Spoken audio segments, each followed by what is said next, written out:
Buenas noches a todos y a todas. Soy Luis y este es Gabriel. Somos Clube, una firma de arquitectura brasileña con sede en São Paulo, establecida en 2019. Nos gustaría agradecer a Juan por su invitación y el interés de todos por una oficina tan pequeña y joven. Debo disculparme con todos ustedes porque nuestra presentación será en portugués. Entonces debo pedirle a Juan que nos haga saber si no nos entiende.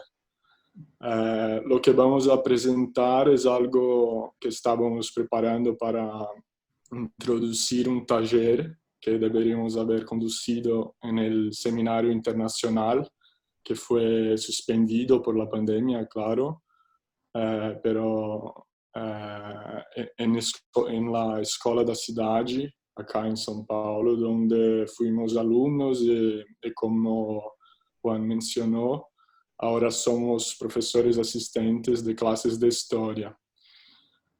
Nuestra presentación será desarrollada por una perspectiva histórica que nos interesa y que creemos que informa nuestra práctica actual. Es un argumento en construcción, es bueno que se dice, pero imaginamos que puede contribuir a esta serie de conversaciones que Juan ha propuesto. Entonces, português. Tecla SAP. Boa noite. Obrigado pela presença de todos vocês. É muito legal estar aqui com muitos amigos, muitas pessoas novas, colegas. E eu, particularmente, prefiro tentar falar um português mais claro, mais aberto, mais devagar, porque eu acho que ele é melhor do que o meu melhor espanhol. Então, vamos lá. Volúmenes feos. Só um aviso. A gente escreveu a palestra para tentar ser mais conciso, objetivo e deixar mais tempo para as perguntas e para a conversa. Então, nós vamos ler, espero que isso não seja chato. Se for, também podem falar, podem interromper o tempo todo. Bom, quando convidados para essa conversa, Juan Tomé nos sugeriu uma reflexão acerca da arquitetura feita na América Latina hoje, e que ela fosse feita por meio do eixo casa, usuário e paisagem. Comecemos então pela ordem inversa. Falemos hoje de uma paisagem em crise, uma paisagem em convulsão. Nosso sujeito, usuário ou anti-herói, é aquele acossado por todas as estruturas institucionais e não institucionais que nos restam, as quais respondem apenas aos desmandos de uma caquistocracia autoritária, higienista e natimorta. Apresentaremos casas que, entre si, não fazem parte de nenhum movimento ou escola em nenhum sentido amplamente aceito. São apenas volumes. E como tais, provém de diferentes direções estilísticas e se convergem basicamente graças a um vigor e a uma vitalidade comuns, a uma ambição e atitude que compartilham determinadas épocas, lugares e tradições em sentidos alargados. E, para tanto, eles são feios. Os volumes feios não são de maneira alguma passivos. Ao contrário, sua qualidade defensiva está para o ataque, assim como sua aparência está para a rudeza. Afinal, o cenário é de guerra. Nele, formas artificiais se misturam às naturais. Monumentalidade e vacuidade, em aparente ambivalência, se mostram uma alternativa possível. Há nos volumes feios pouquíssimas certezas. Uma delas é o estabelecimento de limites entre o aceitável e o inaceitável, entre o suportável e o insuportável, limites entre o real e o imaginário, entre o dentro e o fora. Seus interiores são laboratórios para o combate, Neles, nosso sujeito se protege, se recompõe e se arma. Nosso ponto de partida é, portanto, a história e o seu potencial em transformar memórias em desejos, passado em futuro, tristezas em alegrias. Pode parecer óbvio, principalmente para quem não veio de onde nós viemos, mas é preciso lembrar para não esquecer. Assim como é preciso, por meio da história, construir novos começos, muitos começos.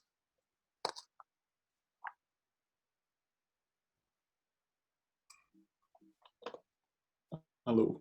Oi, eu estava testando aqui, funcionou, pronto. Então, se houver um manifesto que ateste o estado de espírito desses volumes feios, é este.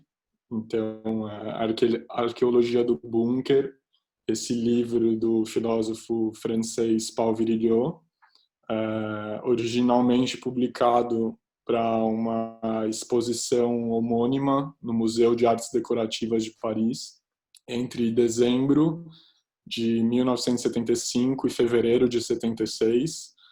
É uma pesquisa itinerante ao longo da costa atlântica francesa, na qual o autor examina as ruínas de concreto das praias desertas do pós-guerra. Para quem não sabe, durante a década de 40, durante a Segunda Guerra Mundial, entre os anos 42 e 44, o exército alemão construiu muitos desses bunkers, essa arquitetura militar ao longo dessa costa. Foram mais de 8.000 bunkers, numa costa de mais de 2.000 quilômetros, quase 3.000 quilômetros de praia.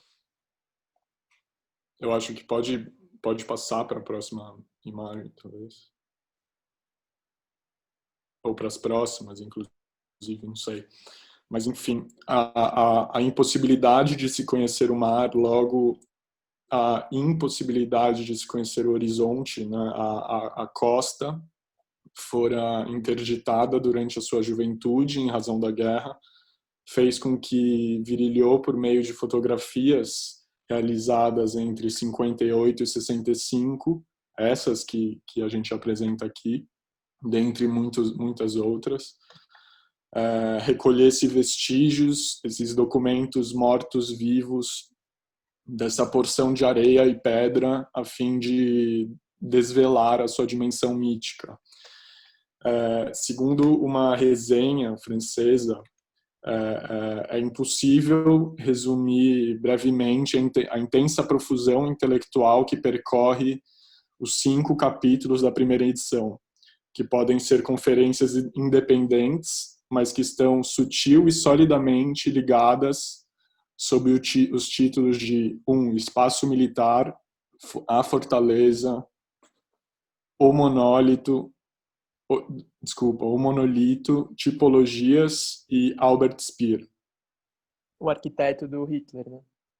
Alguém comentou alguma coisa? Ah, sim.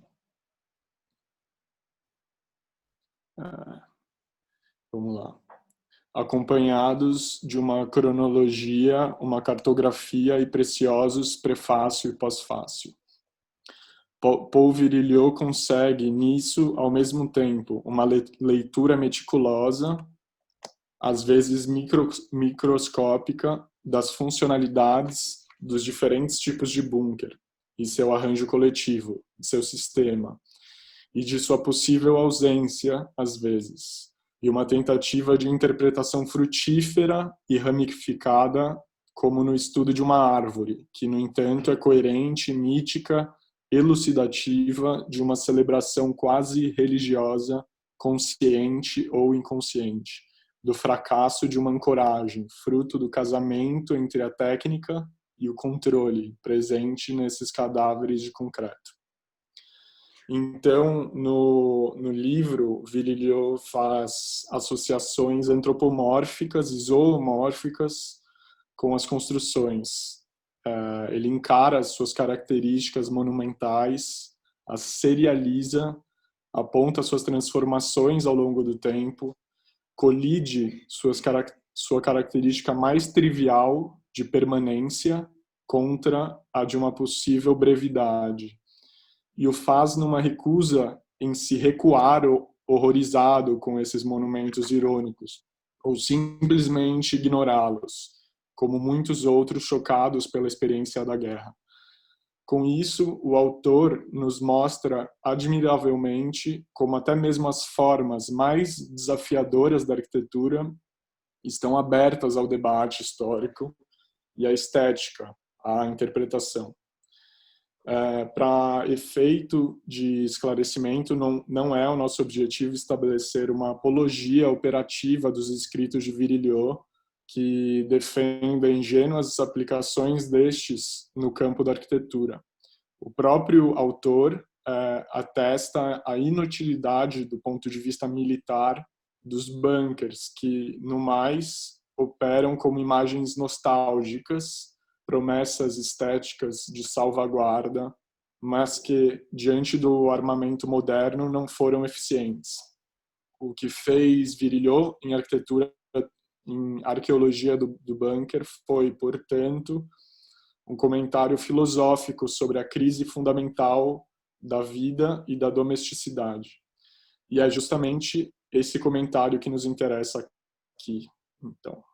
Então, se esse era um manifesto possível do que a gente vai mostrar, uma prática arquitetônica que é pelo menos uma atitude sistematizada que seja capaz de produzir volumes feios com alguma precisão é a de Claude Parrin, um arquiteto francês, colaborador de longa data de Paul Virilio.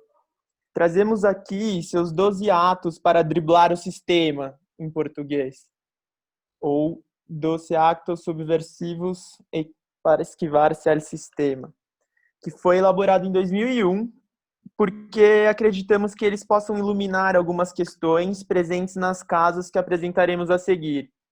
Então são eles: 1. Abrir o imaginário. 2. Operar em ilusão. 3. Deslocar os imóveis. 4. Pensar a continuidade. 5. Surfar na superfície. 6. Viver na obliquidade. 7. Desestabilizar. 8. Utilizar a queda. 9. Fraturar. 10. Praticar a inversão. 11. Orquestrar o conflito. E 12. Limitar sem fechar.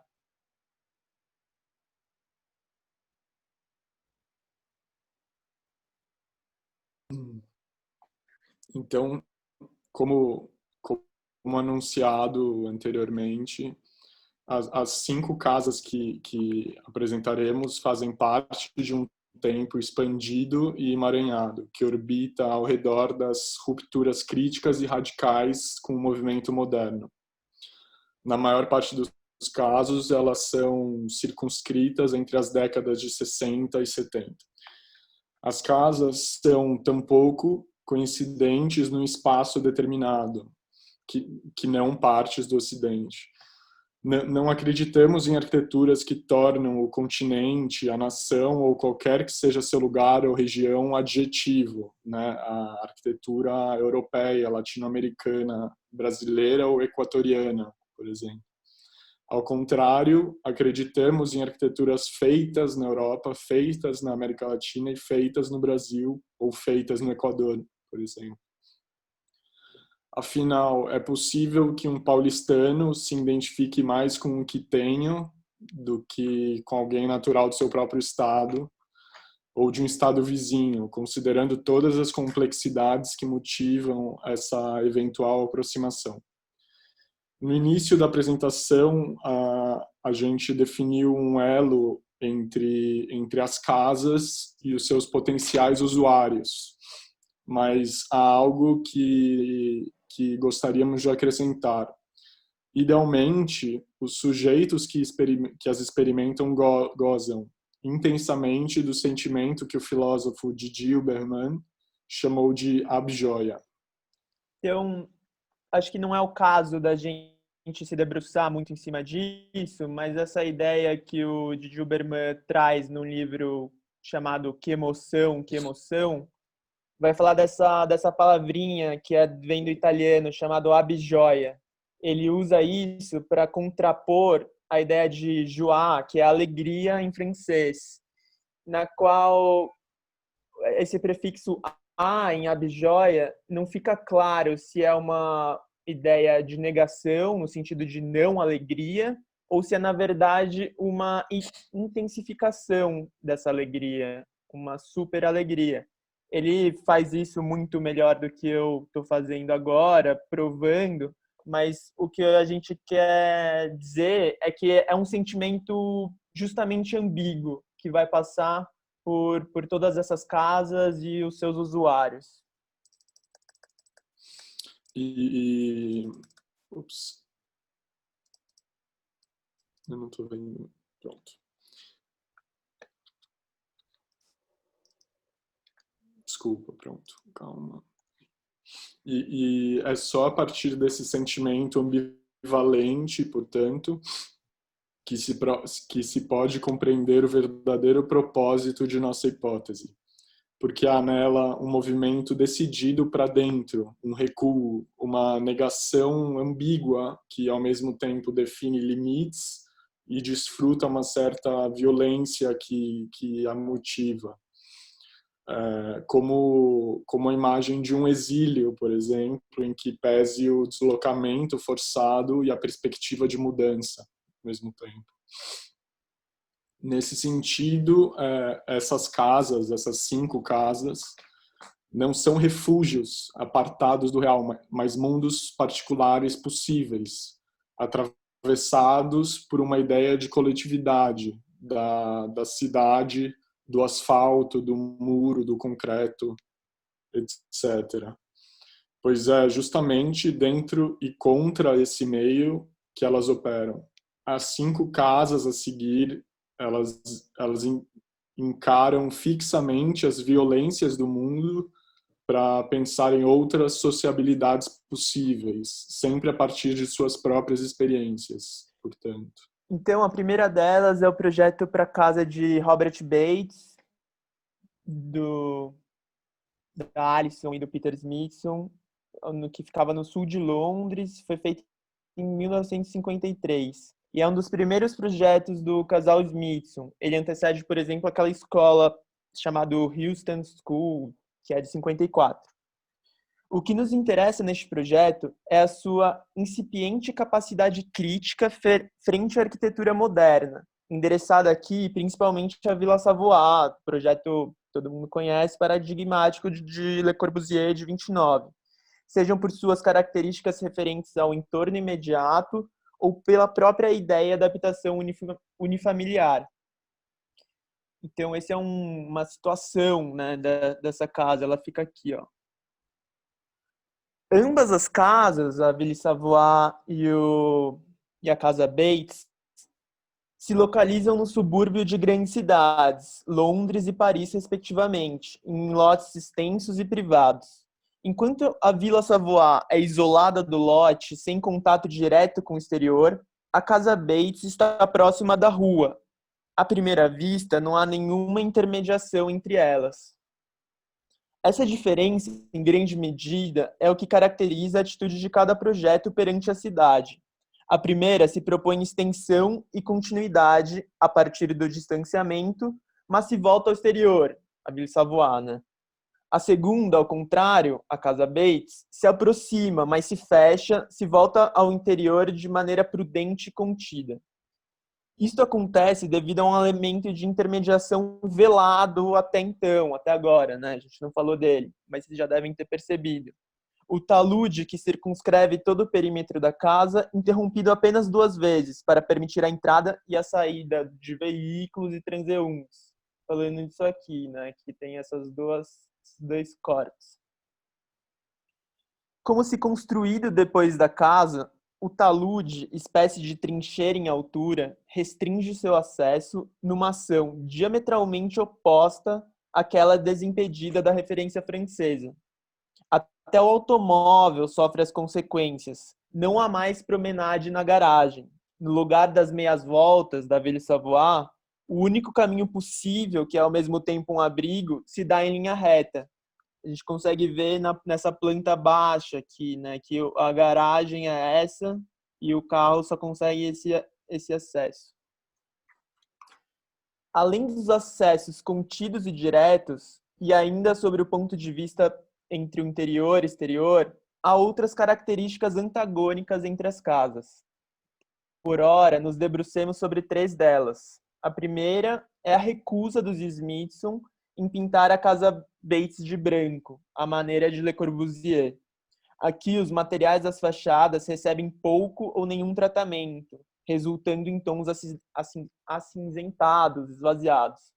O segundo é a fragmentação da janela em fita do francês e a disposição arbitrária de suas partes reduzidas, opostas à ideia de sequências e visões panorâmicas. Essas aberturas privilegiam enquadramentos pontuais e estáticos. Terceiro e último, a transformação do terraço-jardim coletivo, lá da Ville Savoie, em cômodos individuais e abertos, que excluem a possibilidade de percursos contínuos no seu interior e privatizam os seus usos. Então, a próxima casa é a casa do Chame Chame, da Lina Bobardi, em Salvador, Bahia. É certo, mas se pode dizer que pouco estudado, o intercâmbio entre as arquiteturas feitas no Reino Unido, como aquela dos Smithson, e no Brasil, sobretudo em São Paulo, entre as décadas de 50 e 60 do século XX.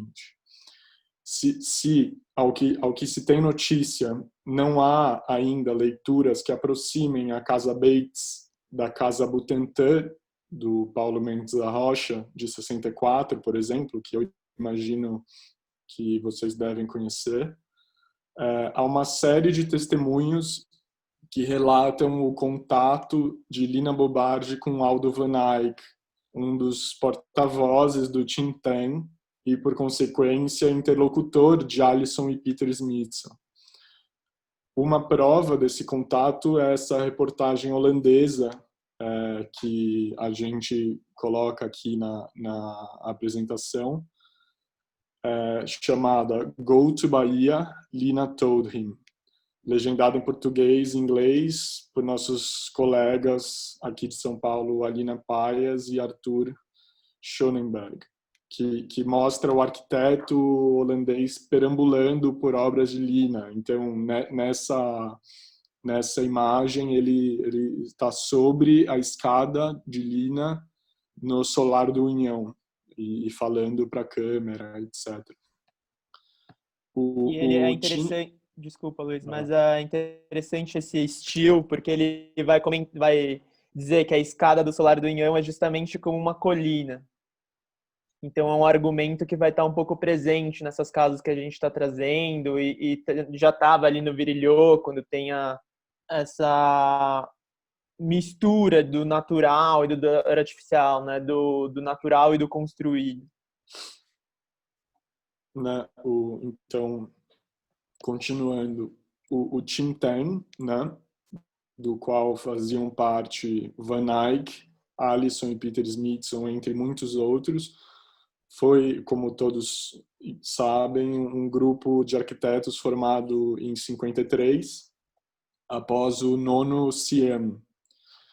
A atitude crítica do grupo face às cidades do pós-guerra e aos dogmas modernos encontra em Lina, mas a gente pode dizer que, assim como em outros arquitetos não pertencentes do eixo Europa-Estados Unidos, uma prática, na África.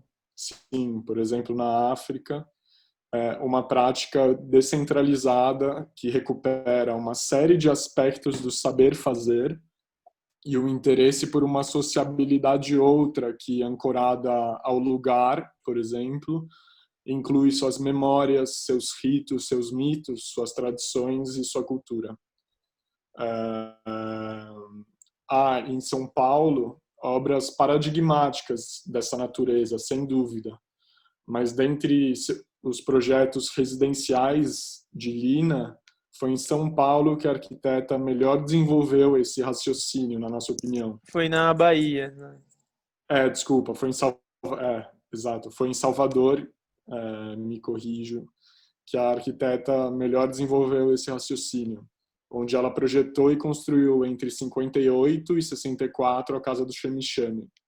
Então, aqui na imagem a gente tem um pequeno desenho do lote, onde ela se coloca, um lote de esquina, né, curvo, e com uma pequena, com um pequeno aclive, né.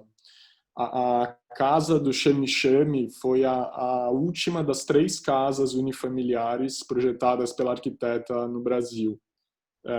Existe uma certa progressão desde os projetos de casas em São Paulo, a Casa de Vidro, primeiro, de 41 a 51, e a Casa Valéria Cirel, de 57 e 58, até a Casa do Chamichami em Salvador, no sentido de conceber uma arquitetura que se afastasse dos postulados racionalistas e universalistas da arquitetura moderna.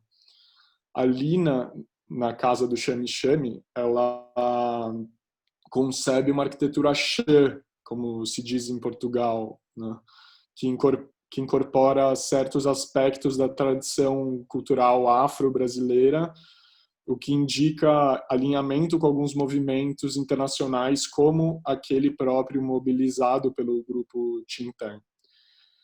A casa ela era formada por uma série de muros curvos que acompanhavam a topografia do terreno, né, do sítio, que se adaptavam à topografia e faziam a intermediação entre a cidade, a rua e os espaços internos da própria casa. Todos os muros, porque são uma sequência, eram revestidos com argamassa de cimento e areia agregada. Os muros que davam para a rua eram cobertos por vegetação, os de cima, mais próximos do centro da casa, por conchas do mar e cacos de azulejos brancos e azuis, todos especificados pela própria arquiteta. A profusão de texturas dá à casa um aspecto rude, né? Um aspecto áspero, especialmente mineral, como se fosse, a gente pode dizer, uma rocha costeira, moldada ao longo dos anos pela força do mar, né? Já as paredes internas da casa, elas eram revestidas por um reboco rústico pintado de branco, e não havia maior distinção entre o tratamento das áreas sociais e as de serviço, por exemplo. Os degraus da escada que ligava aos pavimentos internos, revestidos com cacos de azulejos incrustados, era o único elemento que a gente pode dizer que se remetia ao exterior, propriamente dito. A sinuosidade do terreno e a presença ostensiva de uma jaqueira, que é uma árvore frutífera, que foi preservada e teria motivado a escolha do lote pela arquiteta.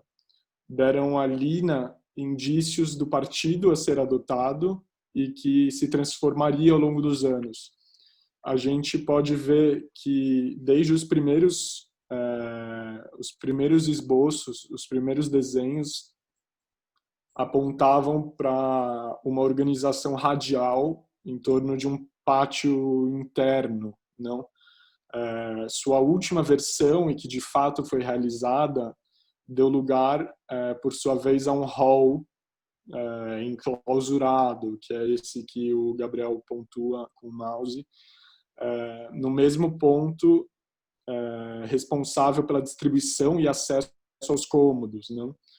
Cujas aberturas são, com exceção da que pertence à sala de jantar e ao estar, pequenas, pontuais, assimétricas, sem forma ou organização rígidas e constantes. A gente pode dizer que um ponto importante dessa casa é que esse movimento progressivo que a gente vê nos desenhos em direção à clausura pode ser associado, talvez, ao recrudescimento da conjuntura social e política daqueles anos no Brasil, que resulta no golpe militar de 1964. que foi, coincidentemente, o mesmo ano da conclusão da casa. Curiosamente, também, o projeto em si, a casa, ela sobrevive praticamente os mesmos anos do regime. A casa foi demolida em 84, justamente quando se pretendia uma abertura, nas palavras de Geisel, foi o presidente, um dos presidentes do regime, uma abertura lenta, gradual e segura, né, que culminou finalmente na Constituição de 88. E aí, a nossa terceira casa é a da Tiniboeri, na Itália. E a gente colocou ela, a gente está seguindo, não sei se vocês perceberam, uma sequência cronológica, mas a gente também procurou nessas possibilidades cronológicas uns encadeamentos entre as obras. Então, se a gente viu agora que a Casa da Lina foi feita durante o golpe militar no Brasil, o período do final da década de 60 e da década de 80 também foi duro para o país de origem da Lina, que é o país natural da Tiniboeri. Um paralelo interessante é que em 67, a arquiteta italiana Tiniboeri concluiu a sua primeira casa, a Casa Bunker. E logo em seguida, em 69, eclodiu um longo período de violência política no norte da Itália, região com a maior concentração industrial do país, a qual ela era uma membra, sua família fazia parte de um desses núcleos industriais. Por lá e por aqui, no Brasil, o período ficou conhecido como os Anos de Chumbo. Apesar de natural de Milão, um dos epicentros destes conflitos, a Casa de Boeri foi construída na Sardenha, no arquipélago de La Maddalena, um verdadeiro refúgio, um oásis. O que então justificou seu nome e sua forma? Nesse caso, a natureza e a geografia foram os representantes de uma ameaça iminente. Neste projeto, a arquiteta lida com a exposição do Golfo, que separa a Sardenha da Córcega e o desmistifica. De maneira que, só assim, foi possível habitar o mar revolto, os fortes ventos e o acidentado solo mineral. A casa se organiza, então, em torno de uma sala, a partir da qual orbitam todos os cômodos e é por ela que se tem acesso ao exterior. A casa se acomoda no solo sem regularizá-lo, e para isso erguem-se espessas paredes em ângulo, à maneira de contrafortes, que conferem à casa um aspecto de fortificação. Então fica muito claro, né, por essa opção em formas trapezoidais e anguladas, esse vínculo com construções desse tipo, né? Então, bom, a próxima casa é a Casa Telmo Porto, construída pelo Vila Nova Artigas, em São Paulo, em 1968. Em 1968, o Artigas ele volta do exílio no Uruguai ao Brasil na clandestinidade e ele realiza uma de suas obras mais reativas à truculência da ditadura militar. De certo modo, Artigas antecipa um dos momentos mais graves do regime e radicaliza na Casa Telmo Porto, em São Paulo, pois não há sequer uma abertura ao mundo externo, né, à cidade. Não por acaso, no ano seguinte à construção da casa, ou seja, em 1969, foi editado o que se chamou de Ato Institucional número 5, que foi o ato mais duro da repressão, que cassou direitos civis, políticos e praticamente institucionalizou a tortura e a censura no país, o que inaugura os anos mais duros da ditadura militar, até meados dos anos 70. A casa ela se realiza basicamente sob uma cobertura que se desenvolve de uma divisa a outra do sítio, de maneira a preenchê-lo quase que completamente. Nele, há duas fileiras na lateral do comprimento de cada um dos lados do retângulo total, cada uma com 5 grandes domos, clarabóias para iluminação zenital, que são esses círculos no desenho. Organizada em 2 níveis, sendo o segundo deles uma espécie de mesa que, junto com as rampas de acesso, era, no projeto original, apoiada por apenas 3 pontos de apoio, como a demonstrar, por exemplo, o axioma de uma geometria euclidiana. A casa funciona dialeticamente como uma caixa e como uma contracaixa. E acho que tem um desenho que pode mostrar melhor isso, que é esse pequenininho. O mesmo anterior, talvez. Esse de baixo. A entrada da casa, ela se dá na lateral e não há distinção entre o acesso do pedestre e do carro. O volume do andar de cima, onde ficam os dormitórios da casa, ele interrompe-se após a entrada, o que permite que o espaço da sala seja iluminado pelas aberturas da cobertura, pelo domus.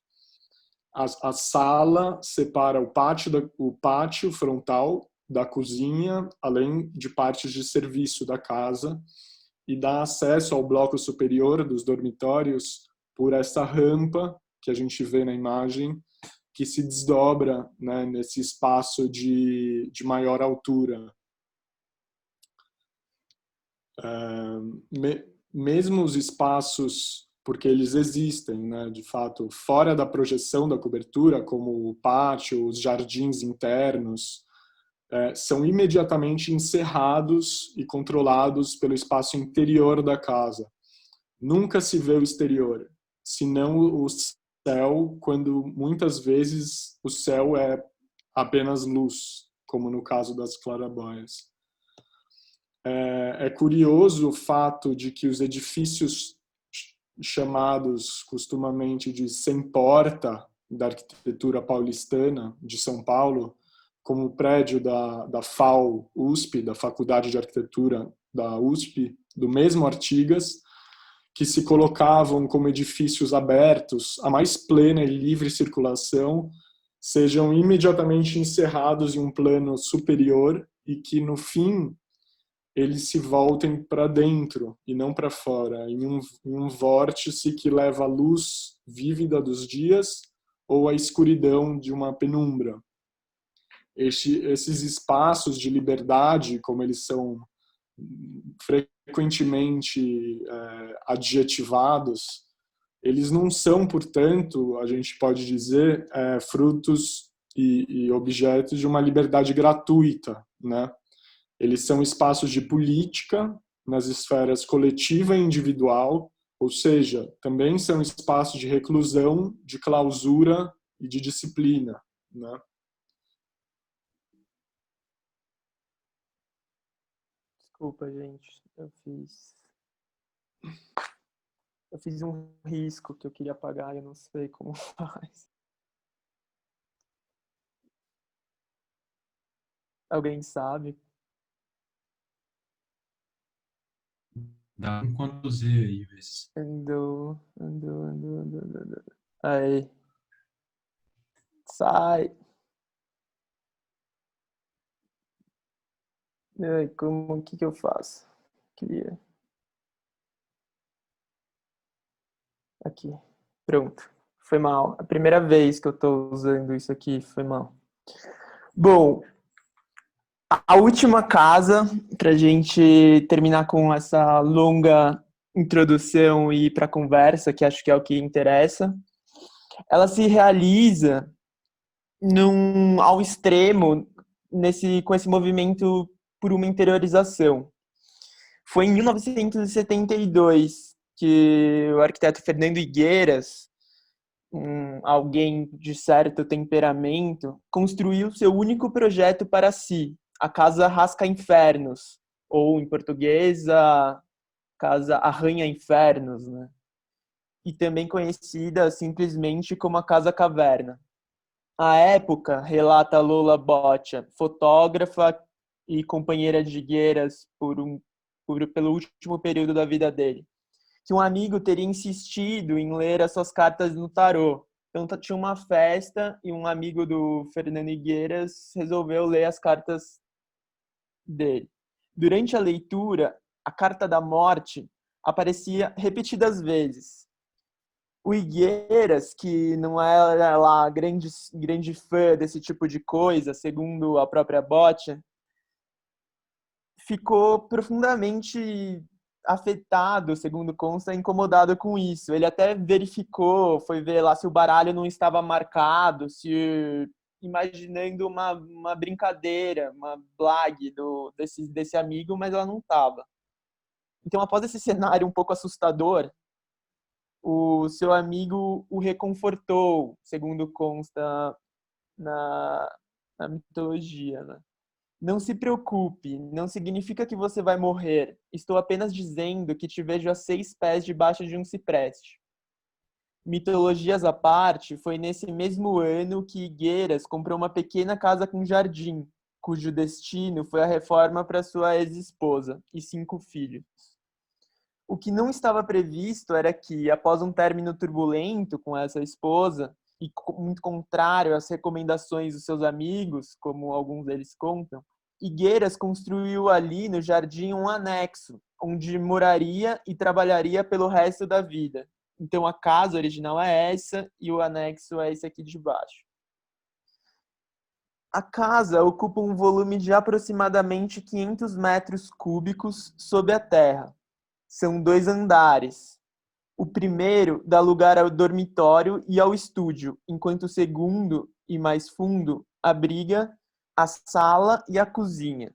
O espaço é abundantemente iluminado por 4 claraboias de 2 por 2 metros cada, que, assim como o acesso por meio de uma escadaria, são os únicos elementos visíveis acima da terra. A imagem que se tem até hoje da casa, a partir do exterior, é de apenas uma sobra, um resto, um resquício do que poderia ter sido uma casa de máquinas ou um apoio ao casebre original. Então, de volta com as mitologias, o Arranha-Inferno do Higueras nos parece bastante prazeroso, porque lendo e indo um pouco mais atrás das histórias, parece que ele funcionou, enquanto Higueras viveu, como um pequeno museu, porque o arquiteto colecionava e mostrava os trabalhos dos colegas. Foi uma espécie de quartel-general da classe artística do período. Ali, seus colegas trabalhavam e faziam refeições, e, ao que parece, tudo isso se deu tão bem graças ao isolamento térmico e acústico e social da caverna. Mas todo hedonismo tem um fim. Após sua morte, a casa se converteu na sede da Fundação Fernando Higueras, que é até hoje dirigida por Boccia, a fotógrafa e ex-companheira. O Arranha-Inferno dos Prazeres finalmente se converteu em mausoléu.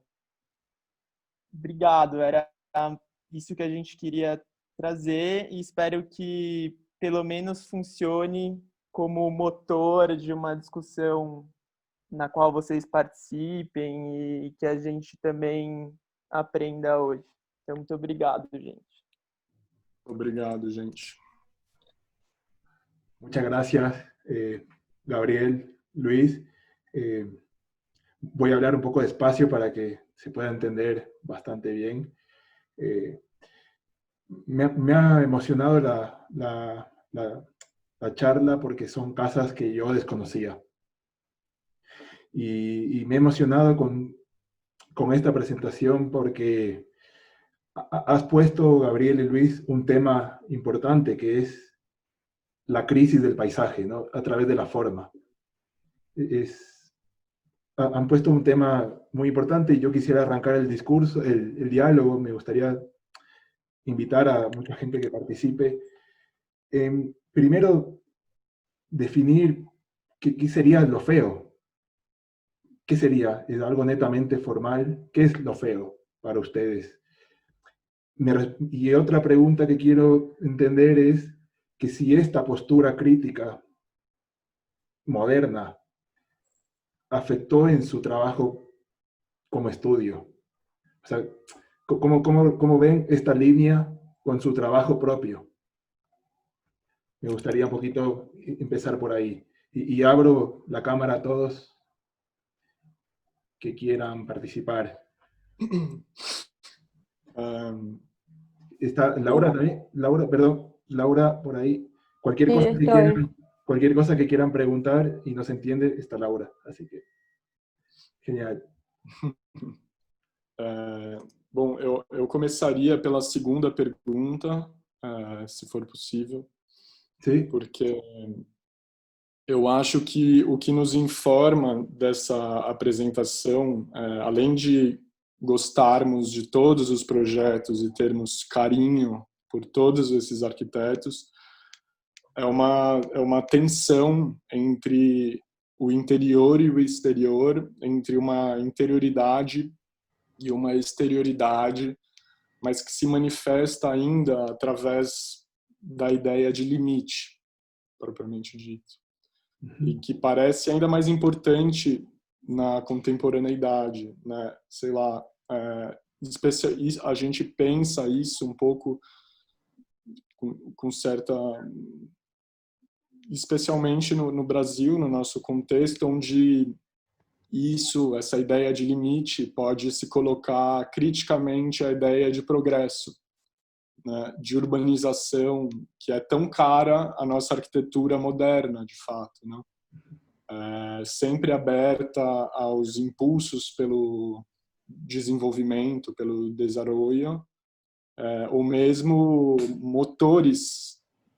ou mesmo pensados como motor de um certo desenvolvimento, não?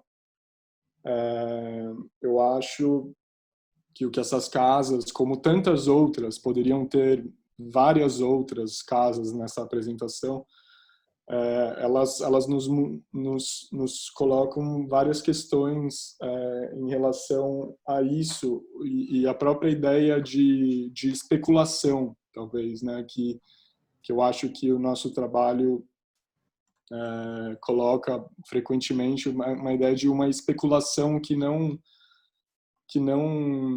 necessariamente pleiteie um novo mundo, uma nova sociedade, mas uma sociedade pensada por si, né, através da própria ideia da própria sociedade em si, né, como se não existisse de fato uma sociedade outra, né, mas essa que sofremos de todas as violências, de todas as mazelas, mas que ao mesmo tempo a gente eventualmente possa construir e erguer alguns limites, né? Está un poquito Laura. Não sei se... ¿Será Laura que nos ayuda un poquito resumiendo? Sí. Uy, Coitada dela. no consigo. Que no sé si las ideas principales quizás se puede colocar como un resumen y ahí traduzco. Sí. Eu? Sí, no, o Gabriel o Luis. No Não, sé. eu pensava que o Juan ia comentar alguma coisa. Não, o que eu quis dizer é que esses projetos, eles colocam uma coisa que é cara a nós, que é a ideia de lidar com a tensão entre uma exterioridade e uma interioridade a partir da ideia de limite e a partir disso pensar o limite criticamente a ideia de progresso que é cara à nossa arquitetura moderna. Então, acho que talvez essa seja, se não a principal, uma das principais críticas e posicionamentos nossos frente à nossa própria tradição. Não sei. se eu conseguir ser. Eso lo entendí un poquito mejor, pero Ok. pero Lau, para algunas personas, creo que Catalina, incluso que no. Bueno, no sé, que para ellos lo importante es pensar como en los límites tras el exterior y el interior para aportar como que una reflexión del desarrollo, que es una cuestión importante a la arquitectura, ¿no? E Y brasileira, sí, se pode dizer. y aún más al contexto brasilero y no sé, esto de la atención y de la especulación me parece que es los temas centrales, ¿no? Que él dijo. No sé si... Perfeito. Entendió Melhor que bastante bien. No sé, quisiera entrar un poquito a su trabajo de Clube. Veo que actúan mucho en temas culturales, en agendas culturales. ¿Cómo podríamos relacionar estas 5 casas con el trabajo de Clube? Muy corto. ¿Cómo podríamos entender la reflexión de ustedes con esto? Con lo feo, por decirlo así. ¿Se entiende un poco? Sim. Quer falar, Gabriel? Sí, un poco introducieron los límites y me gustaría Facu, que está de Facu, con el seminario no doméstico, ¿no? ¿Cómo entendieron esos límites? No sé si Facu quisiera interactuar un poco. Más que nada quiero llevar estas 5 casas hacia una reflexión de ustedes sobre estos temas. A gente tratou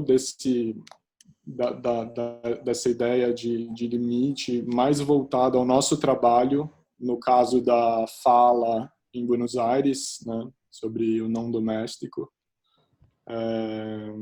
Mas aqui especificamente a gente buscou nessas casas um pouco o que nos motiva, talvez, e o que nos informa historicamente, né, a uma prática que pode-se dizer contemporânea. Mas você quer comentar? Uma coisa só que eu gostaria de sublinhar para a gente ter em mente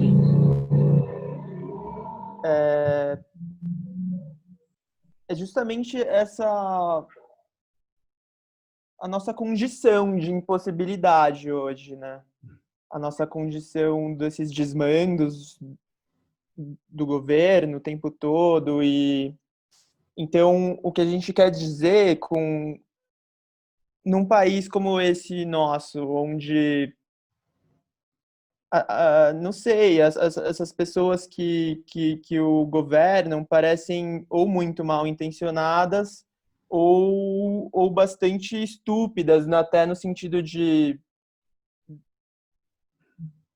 do que no discurso querem atingir economicamente, porque para a economia funcionar é preciso que haja gente, haja pessoas. Então é preciso que não se morra, é preciso que se viva. Então, a gente, nesse cenário de muito pouco oportunidade, de muito pouco cuidado com a cultura, com a vida, eu acho que essa atitude que a gente trouxe hoje é um estado de espírito coletivo entre os muitos amigos que estão aqui, eu posso falar por eles, e muitos outros que não estão, e muitos outros que eu nem conheço, mas que compartilham desse sentimento. Então, acho que essa é uma das razões também que a gente não trouxe propriamente trabalhos que são muito pequenos e, sim, a gente não vai ficar falando isso para sempre, que somos muito jovens e um escritório muito novo, mas que, de fato, talvez não fossem muito relevante discuti-los agora, e sim o que fazer, né? Se a gente pode fazer, o que fazer, o que a gente vai poder fazer. Eu acho que essa é um pouco a ideia principal. Perfecto. Yo entendí, no sé si un poquito podemos resumir algo, Lau, o no. Sí. Bueno, empezó con la situación política brasilera, que tenemos Bolsonaro y gobernantes estúpidos, crueles, con intenciones claramente económicas, y una idea que la economía no puede parar, así que poco cuidado con la cultura, la vida del otro, y esta actitud de ellos es como un estado mental colectivo, un sentimiento compartido con sus amigos, algunos que están acá, y así que por eso no trajeron trabajos muy pequeños, se piensan todavía, y les pareció un poco más importante traer una reflexión relevante para llevarnos la práctica, sino para reflexionar sobre los próximos pasos. Perfecto. Eso, más o menos. Perfeito, eu não poderia dizer melhor. Increíble, increíble. Yo quiero abrir el micrófono a quien quiera preguntar y yo solo quiero una pequeña reflexión que es, ¿Clube es un manifiesto con el modernismo, sí o no? Con las prácticas modernas, ¿es un manifiesto Clube? ¿Lo podemos entender como un manifiesto tanto formal, disciplinar? Quisiera resumir un poquito ese tema. ¿Podría ser que manifiesto Clube es un manifiesto? Sí o no? Esa es mi última pregunta. Quer responder, Luiz? Eu posso começar. ¿Cómo? Começa. Eu acho que a palavra manifesto carrega em si um peso muito grande na história da arquitetura, e não só da arquitetura, né, mas principalmente na virada do século XIX e XX, onde foram escritos muitos manifestos, que conhecemos muitos deles, em arte também, né? Então, a princípio eu diria que não, nós não formulamos um manifesto, nós não escrevemos um manifesto. O que acho que existe, e que dessa mesma maneira falo pelo Luiz, falo por amigos, eu acho que é ter uma atitude crítica perante a história, atenta às mudanças, e que se informa, mas que não reproduz de uma maneira operativa e que seria a ingenuidade, mas que, enfim, também aprende fazendo, que eu acho que tem uma coisa importante nesses termos, que se a gente, entre teoria e prática, né, que é muito difícil fazer as duas coisas bem e fazer as duas coisas junto. Mas não sei, aí sim, como jovens arquitetos, existe até um atrevimento em querer fazer, né? Eu acho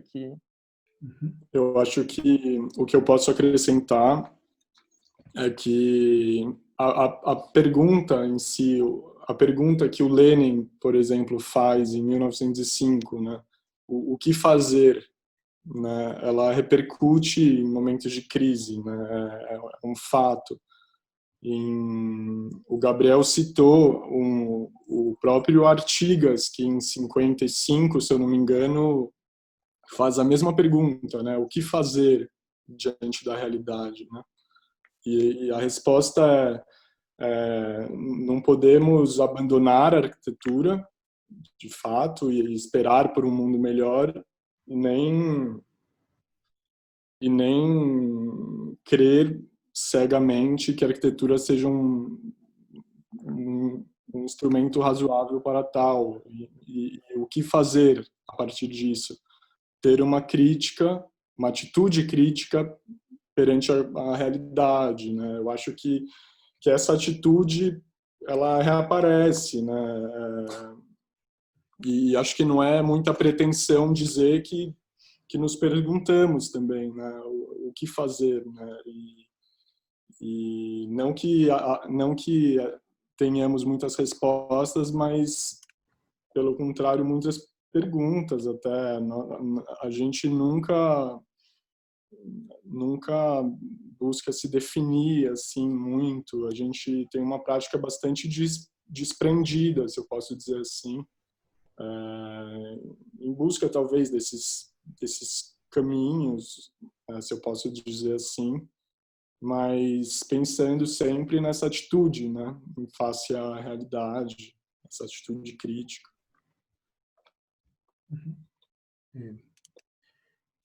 Lau, ¿un poquito o no? Sí, Tengo de sorpresa. Imagina. Muito obrigado, Gabriel, Laura. nada.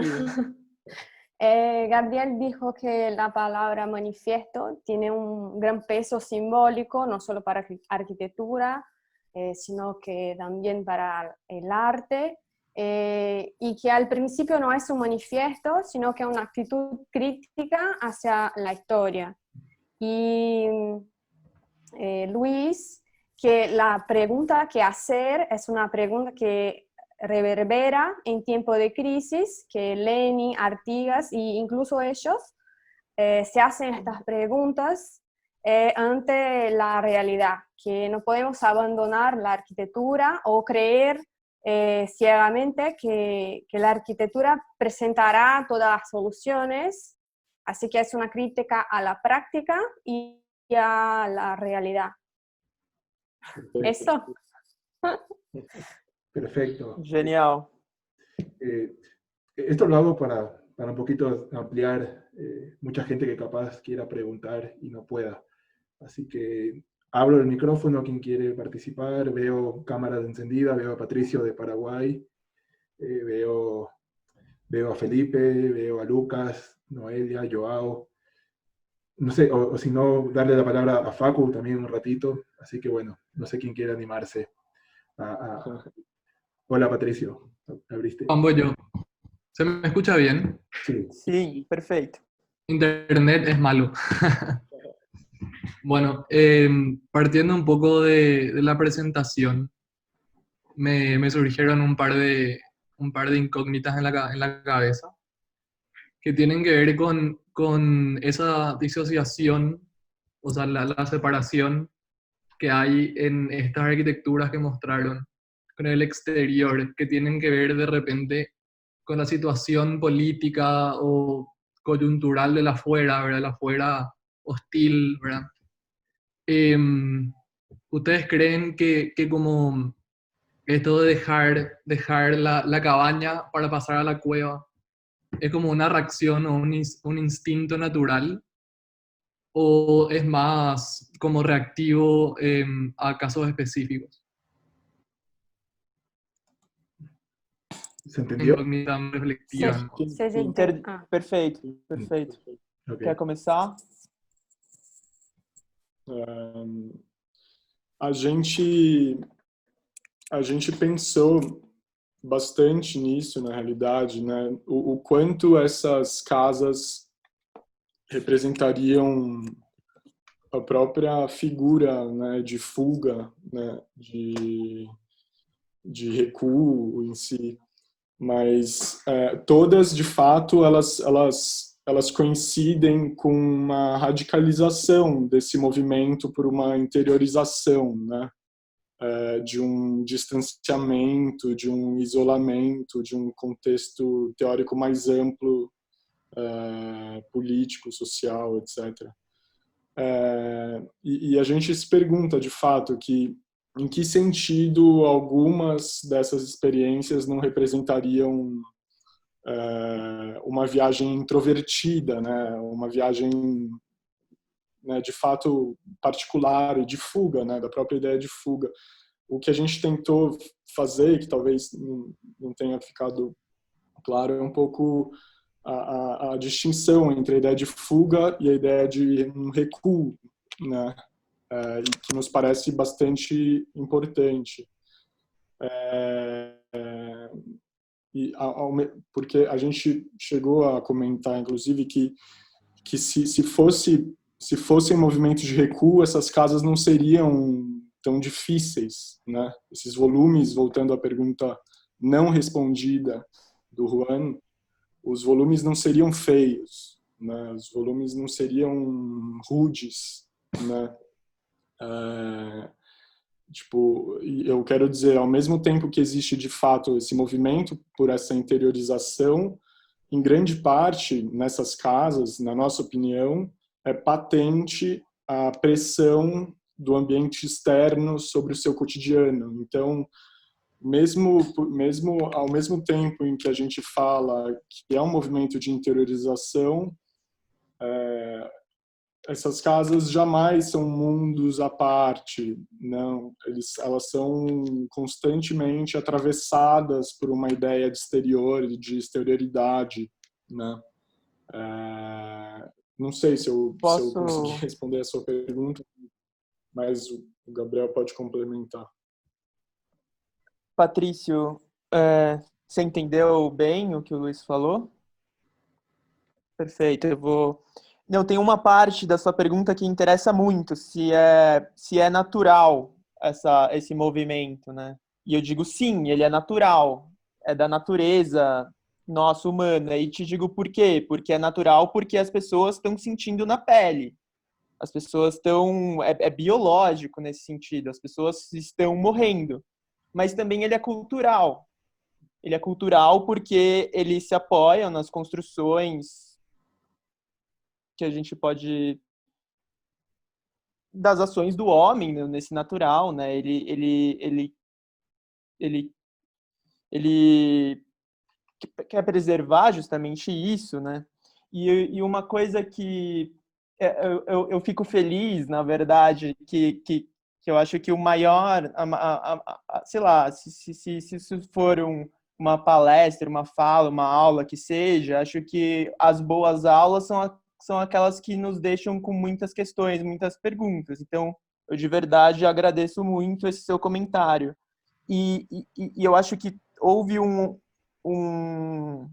intenção de criar essas confusões na medida em que a gente trouxe exemplos que são, na verdade, contraditórios entre si. Porque a casa da Lina, por exemplo, é um elogio à natureza, né, praticamente. Embora ele né, enquanto o da Tini Boeri é, na verdade, uma recusa completa. Não se pode viver, a natureza é um desastre, né? Então, essas 5 casas fazem parte de um grupo maior que, como falamos no começo, iam ser trabalhadas num workshop com um grupo de 7 a 11 alunos. A ideia era que a gente distribuísse essas casas e fizéssemos coisas com elas. A gente trouxe essas 5, mas se a gente for fazer isso outra vez, podem ser outras 5. E a ideia era um pouco ir reunindo esses volumes feios, esses volumes estranhos, esses volumes difíceis e pensá-los, pensar o que a gente pode fazer com eles. Lau, un poquito, ¿quieres? ¿O no? O vos dime. Así. No, bueno, no. Bueno, es una figura de escape, pero también es como un retiro y que hay una radicalización por la internalización y como que algunas de estas experiencias no son solo un escape introvertido, privado, es más como un retiro. Y que las casas son, que si fuera solo un retiro y no también un escape, las casas no serían tan difíciles, groseras, feas, y que en gran medida hay una presión del entorno, del externo, sobre la vida cotidiana, pero que no son mundos separados, están atravesados por la idea de una exterioridad y que es un movimiento natural, pero también cultural y que la intención también no es responder, contestar a todo. Es importante también mantenernos en duda y que estas 5 casas hacen parte de un grupo mayor que ellos iban a compartir en un taller. Perfecto. Eso sí. Perfecto. No, mil gracias, Lau, para que podamos participar todos. Veo que Facu prendió su cámara. Hiciste una pregunta interesante, me gustaría... ¿Cómo? No, Ahí te quité, ahora sí. ¿Puedo hablar? Sí. Muy buena la charla, chicos, muy interesante. Y quería hacerles una pregunta más sobre ustedes, quizás individualmente o lo que como pensamiento del club es si existe cierta ironía en su práctica con el simbolismo de lo feo como heroico. Heroico desde una concepción clásica puede ser desde el modernismo, desde el clasicismo, el renacentismo, pero creo que lo heroico siempre nos rodea en la profesión, desde los manifiestos, desde los tratados, y me parece que quería preguntarles como si lo feo ustedes lo ven como heroico, que es una pregunta que yo también me hago.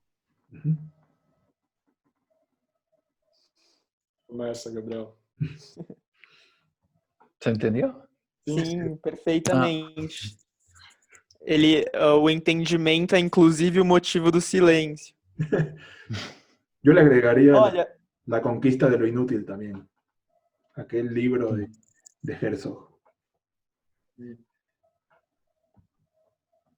Muy buen libro. olha, Facu, é uma pergunta muito difícil, né? Porque se eu fizesse aqui uma fala que defendesse a figura do herói, a figura do gênio, a figura do autor, eu não estaria de acordo com a historiografia contemporânea, que tem um esforço justamente contrário de desmistificar essas narrativas, né, e de mostrar que as coisas fazem parte de sistemas muito mais complexos, os quais participam muitas pessoas, e principalmente a arquitetura é, por excelência, uma profissão, uma prática coletiva.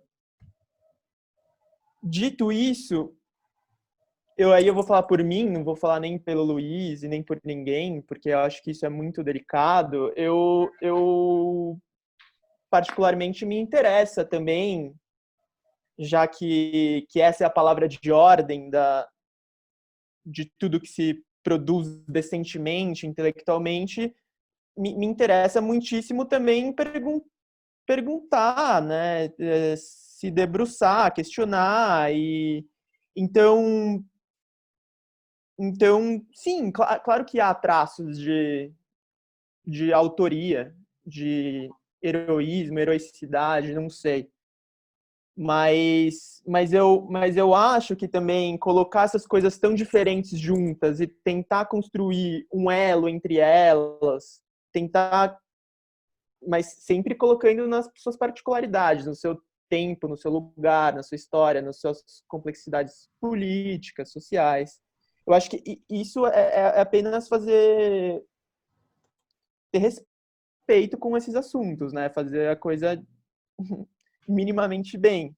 Eu acho que é isso que a gente tenta fazer, tanto na nossa prática no escritório, quanto na sala de aula e nos nossos estudos, que ainda são muito iniciais. Então, espero poder te responder isso um dia um pouco melhor, assim. Mas que também que vocês possam nos ajudar a pensar e coloquem coisas. Mas eu agradeço essa pergunta, porque ela de verdade me deixa sem resposta. Pode falar com você depois. En resumen, no hay respuesta para eso. Está perfecto. Está bien que pasen dudas. ¿Alguien más que quiera comentar algo? Un poco esto, también quisiera quitarme las ganas de haber visto una producción de ustedes y cómo esa representación influye en esto que capaz Facu quiso un poquito interpretar. Yo lanzo la pregunta de ¿qué pasa con ese mensaje que dan ustedes con los dibujos? ¿Qué mensaje dan con esto? Un poquito entrando a su trabajo personal, que nos quedamos con intriga, por lo menos yo. me gustaría saber qué mensaje nos pueden dar, que dan con esa representación. No sé, Luis. Sim, sim. A gente, eu particularmente estava pensando um pouco nisso, né? Depois que você apresentou essa pergunta ontem, né? Na realidade, e o que eu posso dizer da nossa, dos nossos meios de representação, que de fato são variados, né? Como eu disse antes, são, de certo modo, eles não procuram construir uma certa estética, talvez. Não sei se o Gabriel concorda comigo, mas ao contrário, uma própria desestruturação do desenho, que parece em certos momentos rígido e controlado, não o é, porque muitas das vezes a gente usa de ferramentas muito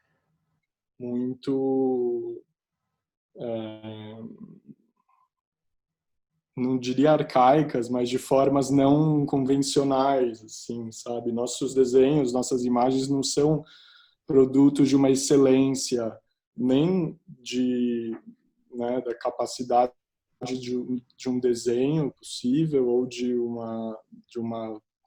um conhecimento técnico em si, mas buscam ser de alguma forma instrumentos de trabalho também, né? De um modo que nunca são definitivos, né? Não sei o que você diria, Gabriel. Não sei. Recentemente eu me deparei com uma pesquisa de uma autora chamada Juliana Braga, que além de tudo é também uma amiga e professora na escola, que pesquisou o Flávio Mota, que talvez para quem não seja brasileiro ou de São Paulo não seja tão comum. Mas o Flávio Mota era um professor, um pedagogo formado na filosofia da USP, que foi professor de História da Arte da FAO e também montou os cursos de arte do MASP, uma figura muito importante, muito interessante, e ele propunha uma aula que chamava Estética do Projeto. Ele reformulou o curso junto com Artigas e outras figuras, e que nessa estética do projeto, eu vou resumir muito grosseiramente aqui, mas ele basicamente dizia que só aprende fazendo também. E que na hora de fazer se descobrem novas coisas.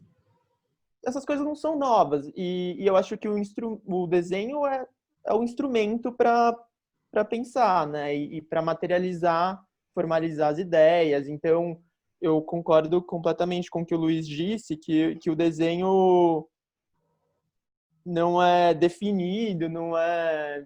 Não sei, muitos podem se parecer, mas a gente tenta adequá-los aos projetos, às coisas que estamos pensando, às coisas que queremos dizer, aos problemas que são postos, então varia muito.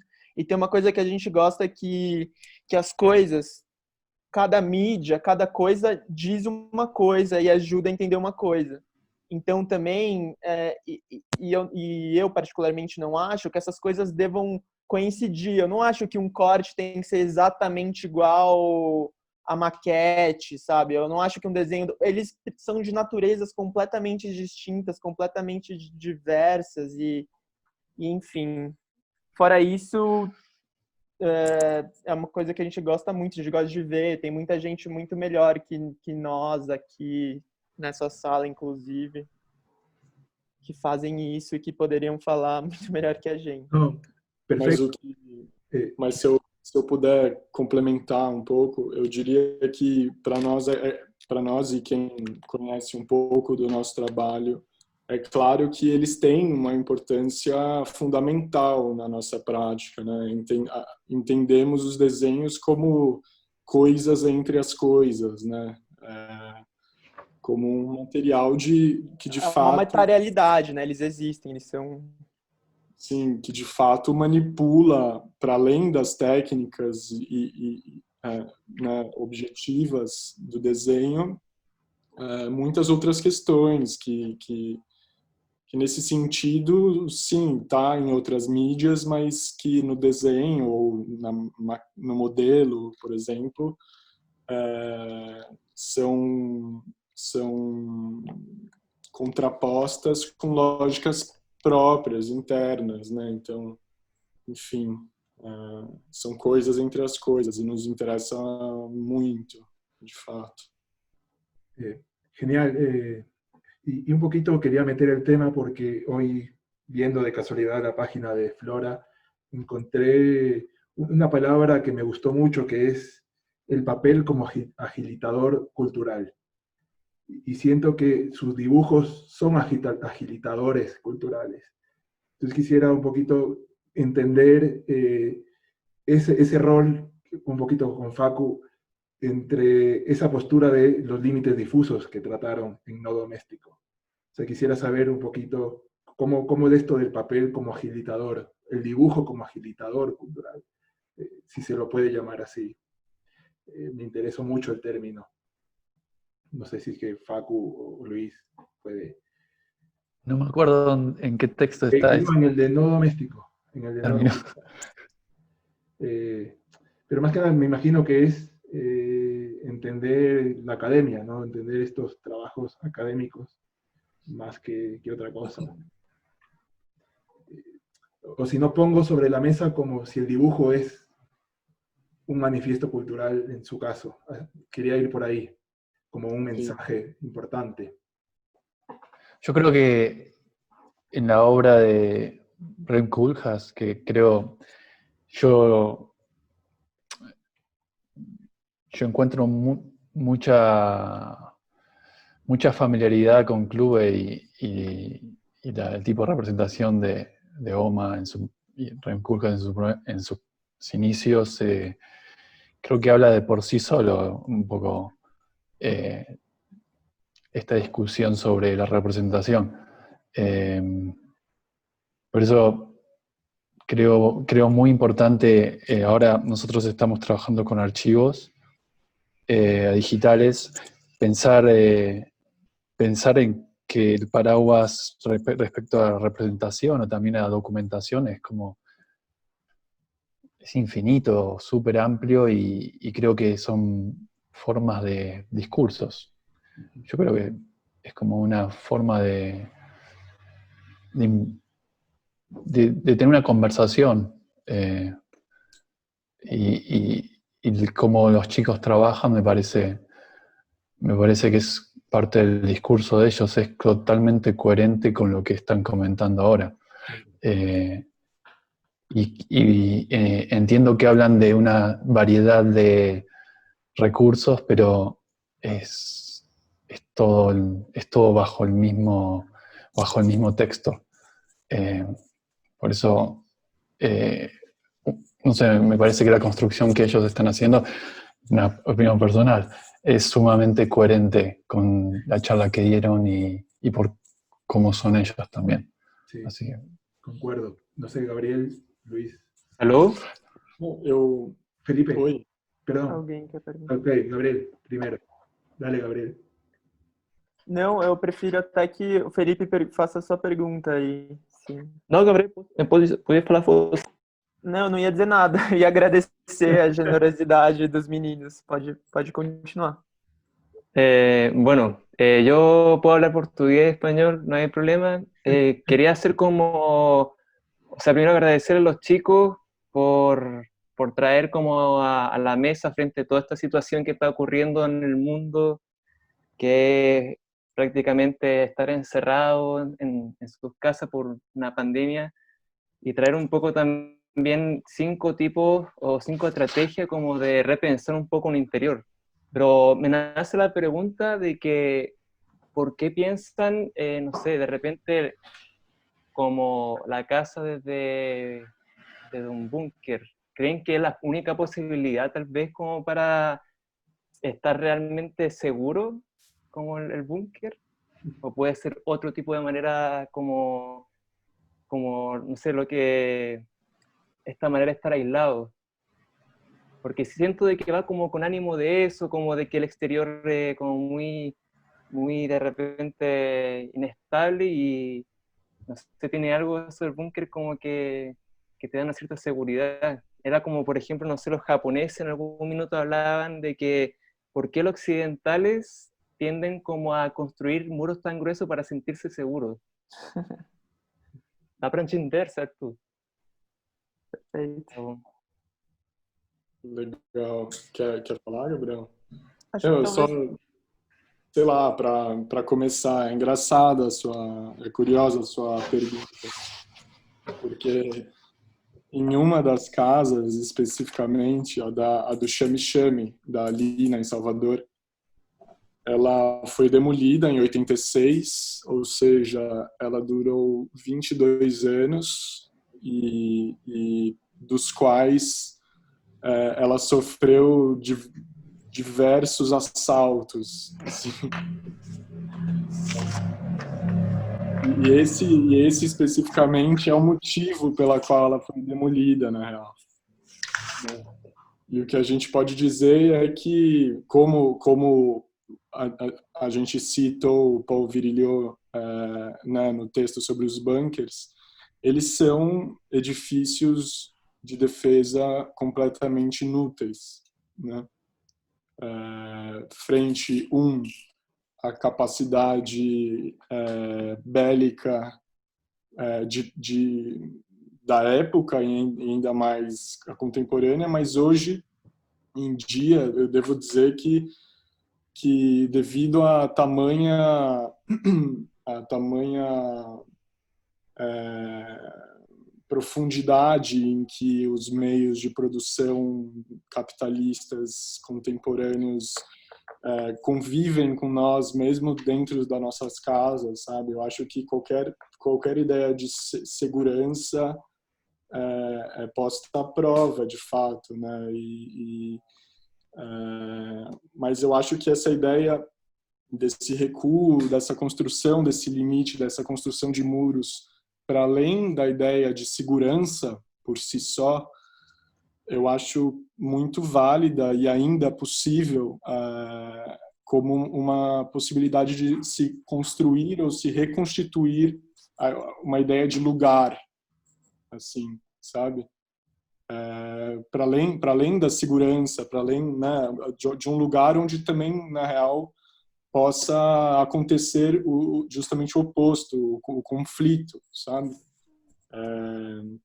Isso não é uma especificidade do ambiente público, mas também do ambiente privado e doméstico, né? Que não escapa à lógica de produção contemporânea, quero dizer. Não sei se eu tergiversei muito a sua pergunta, mas eu acho que eu responderia mais ou menos assim. No sé, Não sei se o Felipe Gabriel o Gabriel. O sea, Entendeu? ¿Gabriel va a hablar o no? Olha, não preciso dizer que precisou chegar um vírus para apontar a invisibilidade da ameaça, né? Quando que a gente sabe que isso não é novo, né? Eu acho que é bem por aí. Eu acho que o Luiz foi bastante preciso, na verdade. Eu não tenho grandes coisas a acrescentar mesmo. Bueno, ¿alguien más que quiera decir algo? Los amigos de Brasil que están por ahí, veo a Cadu con su cámara abierta. No sé, Sebastián, alguien que quiera contarnos algo, un poquito de la experiencia. Si no, para ir un poquito cerrando, ya son 2 horas de transmisión, así que estamos muy contentos. Yo me quiero sacarme la duda que tengo es, porque lo feo es muy subjetivo. Yo quisiera saber para ustedes qué es feo, porque la Casa Bates en lo personal me pareció muy interesante. Entonces quisiera un poquito largar la definición de qué es feo para poder entender un poquito más.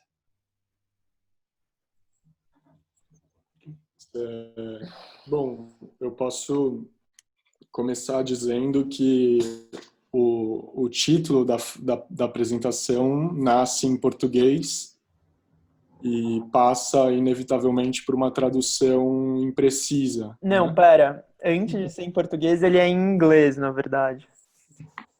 Foi uma vez que eu vi com outra pessoa uma página da internet de arquitetura e tinha um prédio do Niemeyer no Rio de Janeiro.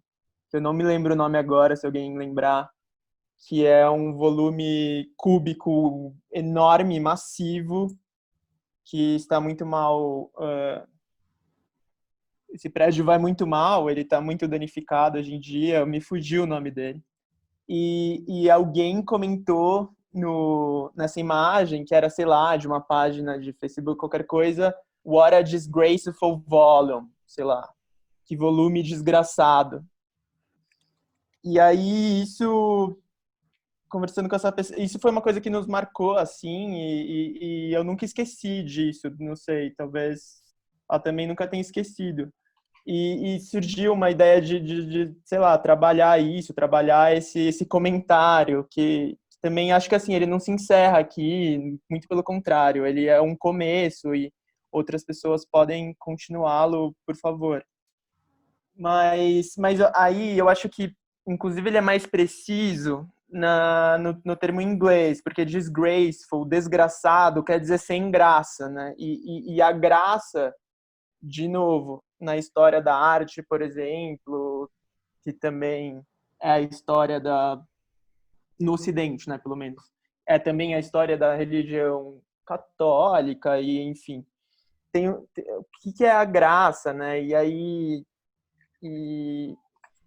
e como você falou, Juan, eu acho que talvez até aí eu concorde com o Facundo, essa dimensão irônica do Curras, sei lá, dessa turma, se manifesta nesse título, acho que sem dúvida, porque é isso, aquela casa dos Smithsons é linda, só que ela tem uma coisa muito estranha junto, então ela é muito estranha, então eu acho que também tem uma coisa que é muito interessante, que é naquela ideia de Gilberman de Abjoy, que são mundos incompatíveis vivendo simultaneamente, né? Tipo, essa impossibilidade, que dá coisas interessantes, né? A casa da Lina Bard é linda, mas ela é muito estranha, é muito difícil de olhar aquela planta, né? Sei lá, para nós, um pouco de São Paulo, é difícil aceitar essa planta, falar dessa planta, fazer essa planta.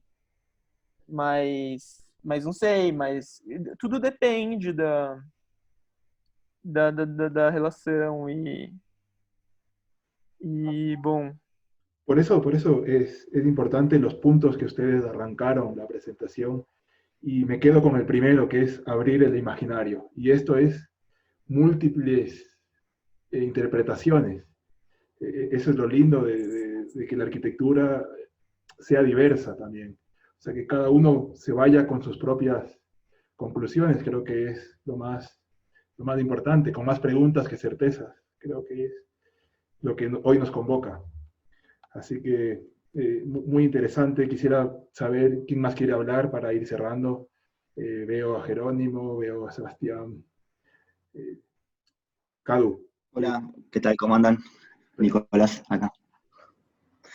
Bueno, yo... No, Nico, primero Nico y luego a Cadu, ¿puede ser? ¿Cómo? ¿Perdón? Primero Nico y luego Cadu, que creo que habló. Ah, bueno, está bien. Yo acá me hice un punteo. Quiero continuar con el hincapié, que es lo que la historia representa para ustedes, y también para la exposición que hicieron. Para mí no se dio una descripción, por lo general, como estamos acostumbrados a percibirlas, sino que creo que la historia acá se abstrae un poco de su responsabilidad temporal y se utiliza como una herramienta en este caso para crear conceptos. Escribo acá que incluso conceptos que pueden explicar el estado actual de las cosas. Como decían, la tensión entre el exterior y el interior es una categoría que trasciende en lo histórico y que se puede hablar de eso en la producción actual de arquitectura. Pero no, o sea, no me quiero quedar solamente con eso, sino también, para mí es lo más importante y lo más lindo, que es que se utiliza como una herramienta para generar nueva historia. Creo que, como decían al inicio, un nuevo comienzo. Y acá es donde creo que entra en juego la analogía con la función del proyecto. Creo que ambos comparten el poder de construir una nueva historia. Y creo que esto es re destacable porque no muchos estudios tienen esta propiedad, sino que por lo general, para mí, es una opinión, la producción mayoritaria congela el tiempo, más que dejarlo abierto. Entonces, bueno, yo creo que acá es donde la historia pierde su valor descriptivo, se despoja un poco del peso de tener que responder a un momento temporal específico, y la pregunta que dejo abierta, no sé si es que ustedes la queremos responder ahora, pensar, se puede pensar durante un montón de tiempo, es que, ¿qué creen que significa realmente la arquitectura contemporánea? O si no es posible que la casa de Lina que mostraron, la Yami Yami, si la pronuncio bien, no sea considerada como una obra de arquitectura contemporánea, por más que haya sido construida hace ya bastante años atrás. Vai lá. Não, responde você, eu só vou fazer um comentário na formulação da pergunta, que aquele começo de muitos começos, novos começos, eu não gostaria que ficasse impreciso, que seja uma formulação de novas histórias, mas sim a reescrita da história, né, por meio dessas rupturas e dessas novas escritas, aí sim, né, não, porque eu acho que tanto eu quanto o Luiz, que a gente discute, é contra um pouco essa ideia de inovação, de novidade, né, justamente vamos buscar exemplos da história para pensar o presente, né, e aí acho que já com essa, eu deixo essa deixa pro Luiz aí. Não, eu acho que sim. A resposta é sim, claro. Não é à toa que a Lina tem sido tão frequente objeto de interesse por parte da arquitetura contemporânea internacional, né, sendo reeditada, né, em vários países, etc., né, e objeto de uma curiosidade mesmo, né, quase como de fato uma redescoberta, né. Nós aqui dos trópicos ou da periferia do capitalismo, que a gente tem que se deparar recorrentemente, né, dessa ideia de redescoberta, né, por parte de um centro hegemônico, né, da cultura arquitetônica, etc., né, no que diz respeito ao centro do capitalismo, né, não quero ser impreciso nesse sentido, que é muito sensível. Mas sim, eu acho que muitos dos motivos pelos quais o Aldo Van Eyck se aproxima da Lina, eu acho que são completamente relevantes hoje em dia, sabe? Né? De fato, esse ambiente de trabalho descentralizado, ou mesmo uma assemblagem, né, de técnicas, né, e de produtos culturais, né, eu acho que nos interessa muito, e interessa, eu posso dizer, uma cultura arquitetônica corrente hoje em dia, né, de fato. É diferente de outras casas, né, que a gente apresentou, isso é curioso também, né? Porque mesmo que dentro da mesma perspectiva histórica, né, dadas as devidas ressalvas, a da Lina, ou talvez não essa casa em si, mas a produção da Lina, que diz muito respeito a essa casa, é muito relevante hoje em dia, né? Diferente do que, sei lá, eu opinaria da casa da casa do espanhol, talvez, né? Que é algo, como a gente procurou deixar claro, também objeto de motivações talvez muito pessoais, etc., né? Que é uma coisa, por mais que a gente goste muito da casa, eu particularmente não compartilho muita apreciação pela obra como um todo do próprio arquiteto, né? No caso da Lina, não. Eu acho que é super relevante e tem dados importantíssimos para a arquitetura contemporânea, sem dúvida. Perfecto. Cadu, te dejo. Hola. Bom, fazer uma pergunta em português. Meu comentário, para começar a pergunta, é que o bunker, na primeira fase do movimento moderno, ele é meio algo a ser ugerizado, a ser expurgado, para preferenciar valores utópicos de transparência e continuidade espacial. Tanto que dois arquitetos que vocês mostraram, a Lina Bobardi e o Leonardo Artigas, eu posso falar por conhecimento que eles têm casas interiores que são muito mais otimistas e que assumem meio essa posição de aquário moderno, de vidro. E eu vejo que 3 casas que vocês mostraram, a casa do especial, né? A casa do Shani Shani, a casa Bunker e a casa Telmo Porto, são casas que elas assumem uma situação defensiva em relação a um ambiente hostil de contra-revolução conservadora, em resposta à contracultura, ou seja, um contexto que é violento lá fora e que, por isso, já não pode mais assumir essa posição otimista da primeira fase do movimento moderno. E eu vejo que, nesse movimento, se assume uma crítica dessa ordem corrente da revolução conservadora, fazendo, de certa forma, um comentário irônico que se encontra dentro da própria posição a ser criticada. Então, para você criticar esse estado de fortificação, de segurança extrema, você assume essa mesma posição formal.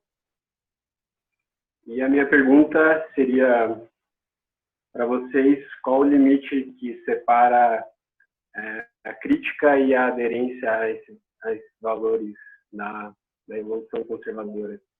Vocês acham que é algo que está no discurso, algo que está no desenho, é algo que tem a ver com a verdade da experiência dessas casas, está na fruição do objeto? Não sei. O que vocês acham? Quer começar? Vai lá. Eu queria achar uma coisa antes. Tá, então eu vou enrolar um pouco aqui. Sí. ¿Podríamos traducir la pregunta de Cadu rápidamente? La pregunta es qué límite separa la crítica y la adhesión a estos valores de la revolución conservadora, me parece. ¿Eso? Ok, Isso mesmo. súper. Gracias, Lau. Nada. Não, Cadu, eu não pegaria para mim essa pergunta e não sei, primeiro uma formulação muito, de novo, gentil, e você talvez tenha dito muito melhor e mais brevemente o que a gente quis dizer por 1 hora, assim, mas me lembrou do prefácio justamente do Nova York Delirante, do Ren Koolhaas, que o Adrian Gorelick escreve e que né, lá ele vai apresentando críticos que vão colocando, são algumas vias, né? A via de alguém que é crítico a ela e opera contra ela. Por outro lado, também aqueles que o colocam com um certo alinhamento, né? E eu acho não sei, o que eu entendo desse texto e da opinião do Gorelick é isso que você falou, estar dentro para falar. E eu acho que essas coisas se confundem mesmo, e são muito perigosas, e são muito tênues, e tem que ter muito cuidado, mas acho que é preciso enfrentá-las. E aí, no que eu puder responder por mim, pela minha prática, pela nossa prática, é a vontade de enfrentá-las. E claro que vocês nos conhecendo tem um objetivo, claro. O lance é atingi-lo, né? Mas a sua pergunta é o meio, né? E se são os desenhos, são o discurso, eu acho que são numa resposta grosseira, são todas essas coisas juntas, mas acho que o Luiz vai explicar melhor agora. Não, infelizmente eu não achei uma coisa que eu gostaria de usar nessa resposta. Mas é isso, tipo, eu concordo com o Gabriel mas o que eu poderia acrescentar brevemente é que na história da arquitetura não é incomum a apropriação de formas de um sistema que você gostaria de ver destruído, por exemplo, né? Como o primeiro racionalismo tratou da ideia de composição, né, contrária a uma experiência clássica do desenho, da arquitetura, etc. É um bom exemplo disso, né? Eu estava tentando recorrer aqui a um texto do Alan Cochrane, que ele fala isso muito melhor do que eu consegui lembrar, mas é algo disso que o Gabriel colocou, né? Um pouco se utilizar do meio e do contexto que é o que nós temos, né? De fato, não existe outra via, não existe uma terceira via, né? Como se costuma, eu acho que é um pouco perfeito isso que você disse, que é um pouco natural ou um pouco causal, é isso, é assim que se fala, que seja assim, afinal tem aquela mesma história de sempre, que a arquitetura precisa agir no real, né? A arquitetura depende de muito mais fatores do real que o impossibilitam do que a pintura, por exemplo, ou do que a música, ou do que outras formas artísticas, do que a literatura. E então eu tenho essa hipótese que eu não consigo te provar e nem não é uma coisa que eu pesquiso também mas eu tenho essa intuição assim.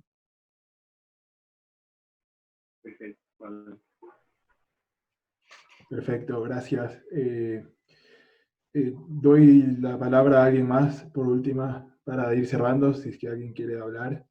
Si no, agradecer mucho a todas las personas que se han quedado con nosotros 2 horas.